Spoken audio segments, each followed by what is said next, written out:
So here we are on the a creek line at Jimbour Flood Plain, and we're just wanted to talk to you a little bit about some other biodiversity that we have out on the Darling Downs, which is our bird life. So we have a number of different bird species that we can see out in the paddocks and in the farmlands. And so, Christina, I guess you've been out here for a few days now. Have you been seeing a few different birds around the place? Yeah, lots of them.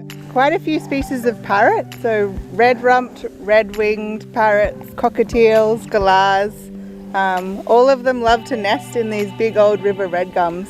Oh right, yeah, these trees behind us, they're so important, aren't they? There's these big old trees that are gnarly, they've got a lot of hollows in them, and they're just found along our creek lines here, so they can be really important, can't they, for where birds breed, don't they? They like to nest in them, grow their young in them, and it's really important from that point of view. Yeah, definitely. These grasslands are really good feeding places for all these birds, but they need somewhere to nest.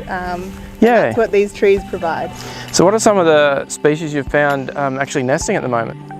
Nesting, we've found some red-winged parrots, and we've got the red-rump parrots that are just fledging.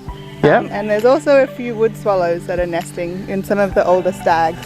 Yeah, and I think you were saying to me that in one tree you saw maybe 5 pairs of parrots nesting? Yeah, they're like apartment buildings. Yeah, so that's great, isn't it? They're like they're like a hotel, aren't they, yeah. These trees? And I guess on this sort of landscape, how many species do you expect to find over a few days? How many species would you see? So far we're probably at about 20 or 30 species over the last few days. Yeah, and this is one particular environment, isn't it? And so if we went up in the hills in the more vegetated areas, we can expect to see other different types of species up there. Yeah, definitely. Up in the hills you find the little more like woodland birds.